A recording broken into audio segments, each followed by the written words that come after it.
Hey y'all, I'm Lily and I'm 24. So, my husband Eric and I thought we hit the jackpot with that decent house we bought for cheap. Well, let me tell you, that decision quickly turned into a nightmare when we discovered we had a bug infestation. Ugh, it was the stuff of horror movies. Picture this. Eric was away on a business trip and I was home alone minding my own business when I noticed these creepy crawlies invading my space. I almost passed out from the shock and disgust. I mean, who wouldn't? Panicking, I called Eric, sobbing, and being the sweetheart he is, he assured me that everything would be fine and I needed to get out of the house. He said he would sort everything out, but he suggested I call my mother-in-law, Iva, for help and a temporary place to stay since I didn't have many friends or family I could ask for assistance, and we lived near each other. I thought we got along quite well, but I was surprised when her response was far from supportive. She seemed annoyed and acted like I was being a nuisance. Can you believe it? I was already freaking out and she was giving me the cold shoulder. Hi, Iva, it's Lily. I have something to tell you. Something's happened and I'm freaking out. Oh, what is it now, Lily? Can't it wait? I'm in the middle of something. Well, you see, I came home today and I found, bugs in the house. Lots of them. It's gross and I don't know. It's just overwhelming. Bugs? Really? Can't you handle something like that on your own? What do you want me to do about it? I don't know what to do, Iva. Eric's away and I'm alone here. It's just I can't deal with it alone. Eric said he's sorting everything out, but I wanted to ask. Could I stay with you for a few days while we get the house treated? Are you serious? Stay with me? No way. Can't you just find a hotel or something? Well, it's just that hotels can get expensive. We're kind of tight on money right now, and I thought maybe... Expensive? Oh, please, that's not my problem. Figure it out on your own. I'm not going to deal with your mess. I understand, Iva. I just thought we could help each other out. You know, since we're family.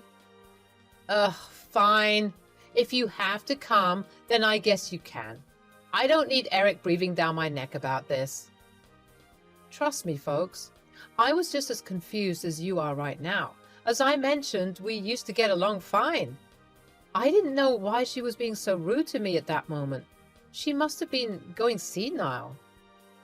Thanks. Yeah, whatever. Just make sure you don't bring any of those bugs with you. I don't need you messing up my home. Don't worry, Iva. Thanks once again. I'll call you when I arrive. All right, so I finally arrived at Iva's house, exhausted from dealing with the whole bug infestation mess. I was so grateful for Eric because he sorted out as much as he could from his end, calling some exterminators and getting some people to move out some of our furniture and belongings to keep them in a storage unit. I went to my mother-in-law's house, but I was thinking about going somewhere else, considering the way she was treating me, but I couldn't do that. I had nowhere else to go. I arrived and I could see her scowling from her porch. I was lugging around my baggage, frustrated, tired, and sad from what had happened earlier. She saw me struggling. And you know what she did? Nothing. She just stood there, arms crossed, not even bothering to help me with the luggage. Instead, she started complaining about me being infested with bugs. Hey, Iva. Thanks for letting me stay here while our place gets sorted out. It's been quite a nightmare with those bugs. Nightmare is right. Are you sure you're not bringing those nasty bugs with you? I don't want them infesting my home. What? No, I'm clean, Iva. The bugs are back at our place, not on me. I've showered like 3 times since I found them. Well, I hope you're not bringing any eggs or something. Iva, come on. I'm not bringing any bugs or eggs with me. Can you stop being so rude? Rude? Me? I'm just looking out for my home. Okay, but there's no need to be mean about it. I'm already stressed enough dealing with this situation. I don't need you adding to it. I just don't want any bugs crawling around here. It's disgusting. I understand that, but it's not like I wanted to have bugs in my house either. Trust me, I wish this never happened. Well, Maybe if you kept a cleaner house, this wouldn't have happened. Whoa, hold on. Are you seriously blaming me for the bugs? It's not like I invited them in. I'm just saying if you were more diligent with cleaning, maybe this wouldn't have happened. You've always been quite messy. You know what? I've had enough of this. I don't need you lecturing me about cleaning. I work hard and I do my best to keep our place tidy, but sometimes things happen that are out of our control. But she just kept making these snide remarks, acting all high and mighty. It was so frustrating, and I couldn't help but wonder where all this hostility was coming from. I finished unloading what I could, leaving the rest in the car, and coming inside. I tried ignoring Iva, but geez, dealing with geriatrics can be exhausting. There's so much to handle sometimes. She kept complaining about my presence, forcing me to shower 5 times and even leave all my clothes in the bag. Hours went by, and when I tried to strike up a conversation, she would dismiss me and act so cold. It was like I was living with Regina George. Living with those bugs didn't sound bad at that point. At least they wouldn't treat me like I was some creep. I was getting sick of her stinky attitude, so I mustered up the courage to confront her. I asked her point blank why she was being so rude to me. And you know what she revealed? Brace yourself. She was irritated because I didn't give her any grandkids. Can you believe that's the reason? I mean, seriously? Iva, we need to talk. I don't understand why you've been so cold and rude to me since I got here. Did I do something to upset you? Yes, actually. You pissed me off. For the last time, Iva, it's not my fault that our house got infested. It must have been the faulty insulation from that cheap house. The exterminator said that the cheap insulating caused the house to be more humid than it needed to be, leading to... That's not what I meant. I'm angry with you because you don't want to give me grandchildren. How could you be so selfish? Iva, are you being serious right now? In that time, I remembered a few months back, the last time I'd spoken to Iva. During a casual conversation, I mentioned that Eric and I decided not to have kids right now because of the state of the economy in the world. Iva was quiet after I said that, and I didn't think much of it at the time. But now I realize she took it personally. She had this whole vision of being a grandmother, and I guess my decision crushed her expectations. But come on, it's my life and Eric's too. We get to decide when and if we want to have kids, right? I couldn't help feeling a mix of anger and sadness, and I mean, I love Iva, but she shouldn't be trying to guilt trip me into having children. It's not fair to put that kind of pressure on me, especially when I'm already dealing with so much. I tried to reason with her, telling her that it's our choice and we're not ready for that responsibility right now, but she just wouldn't listen. It was like she was stuck in her little world where her desires were the only ones that mattered. Iva, I can't believe you're being so selfish right now. Eric and I made a decision together to not have kids. You have no right to force your expectations on us. Selfish? Ha! Look who's talking. You're the one being crazy and selfish, thinking only about yourselves and not about your own family. Our decision not to have kids doesn't make us any less of a family. We're happy with our lives and our choices, and it's not up to you to judge us. Oh, please. Your house getting infested with bugs is just karma for not giving me grandchildren. Maybe if you had kids, you'd have someone to take care of you and your house wouldn't be a disaster. That's a horrible thing to say, Iva. Bugs have nothing to do with whether or not we have kids. And trying to blame it on karma is just ridiculous. You may think it's ridiculous, but I believe in it. You're being selfish and karma is catching up to you. I can't believe you're being so mean and hurtful. I thought you were my family and that you cared about me. Cared about you? Ha! I care about my family having a future, and you're ruining that by not giving me grandchildren. It's not your decision to make. Eric and I are happy with our life together, and we don't need to have kids to validate that. You're just being stubborn and foolish. You'll regret this decision one day, and then it'll be too late.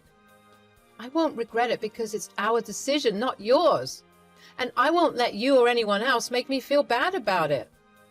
You're just too selfish to see the bigger picture. You're robbing me of the joy of being a grandmother, and I'll never forgive you for that. I'm sorry if our decision hurts you, but it's not fair for you to put that burden on us. We're living our lives the way we want to, and you should respect that. Respect? Ha! You don't deserve any respect for being so heartless and selfish. I can't believe you're saying these things to me. I thought you loved me, but it's clear that you only care about yourself and what you want. If you loved me, you'd give me grandchildren, but you're just too selfish to do that. I won't let you guilt trip me into making a decision that I don't want. Our relationship should be based on love and support, not on trying to control each other. Love and support? You don't know the meaning of those words. All you care about is yourself. I'm done with this conversation. I won't let you continue to hurt me with your words. You have some nerve speaking to me like this and being in my home. I should kick you out right now. After she said that, I realized that I had to swallow my pride if I wanted a place to stay. I mean, where else could I go? I had no choice but to stay at her house for a while until our home was rid of those creepy crawlies. I suggested that we just keep our distance and give each other some space during this time. I needed a break from all the shouting and taunting that had just happened. But oh no, Iva couldn't let it go. She was all cocky, thinking she had won the argument, and she kept on making rude comments about the bug infestation and how it was some sort of karma for me not giving her grandchildren. Like, seriously? That's so absurd. I needed to get away from her, so I decided to go to the park for a bit. I just needed to breathe and clear my head from all the drama. I contemplated calling Eric and talking to him about it, but I didn't want to burden him with the drama. He was already doing so much, sorting out a household issue when he wasn't even home. He was my rock, for real, and I didn't know where I would be without him.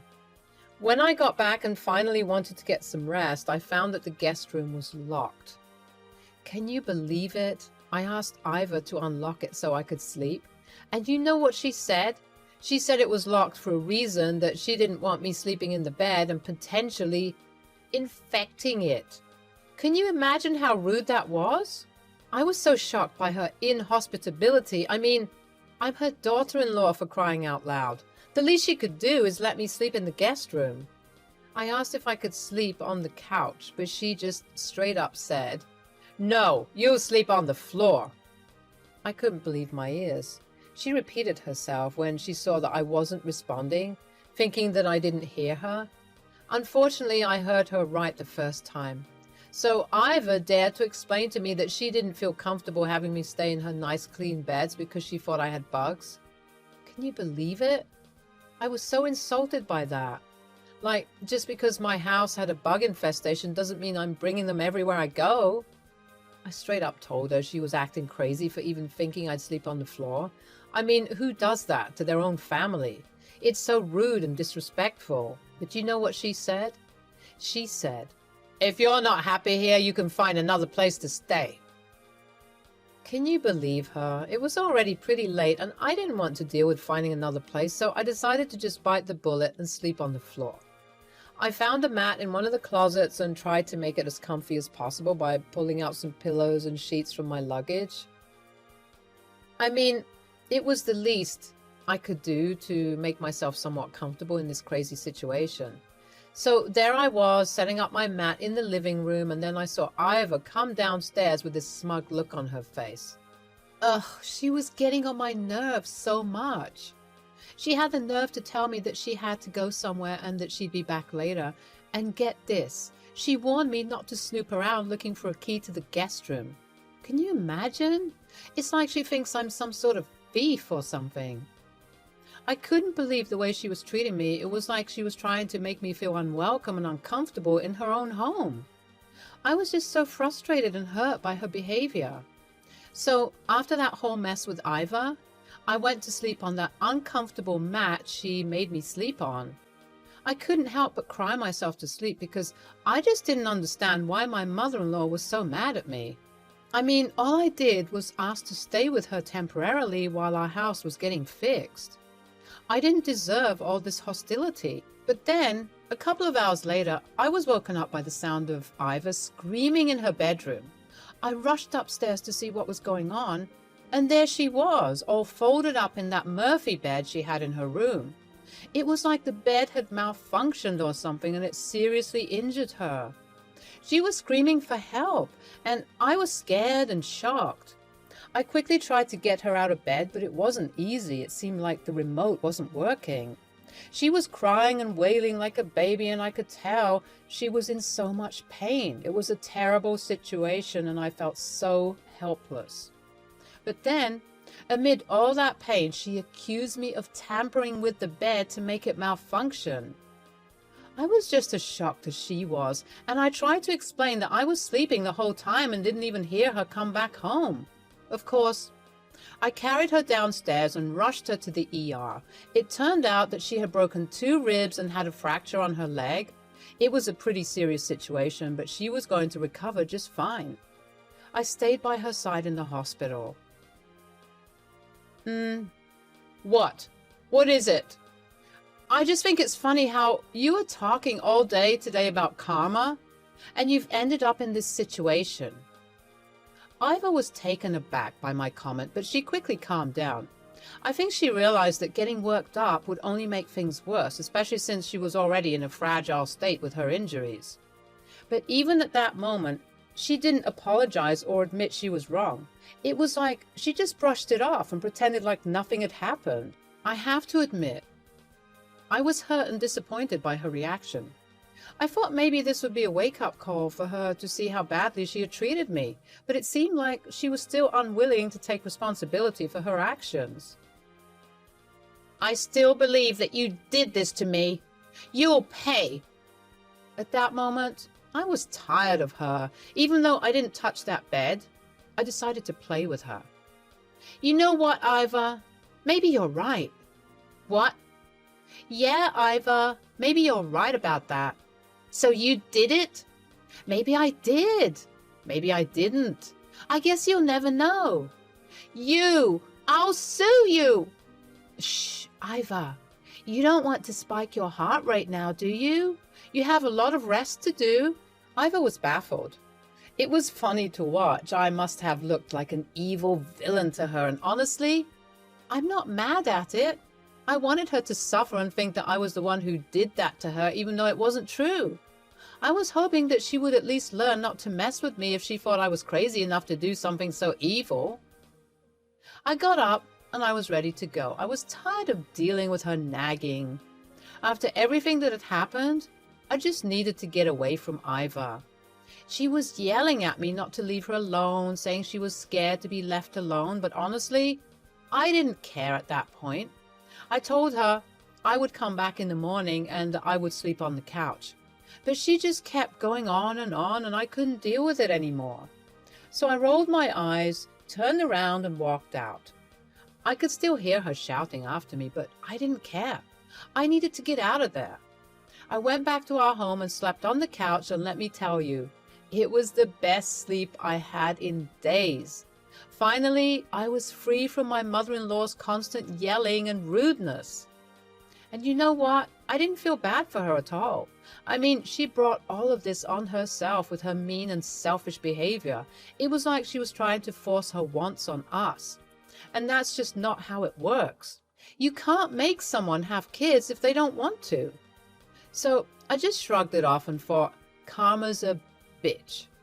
She got what was coming to her, and maybe this whole experience would teach her to treat people better in the future.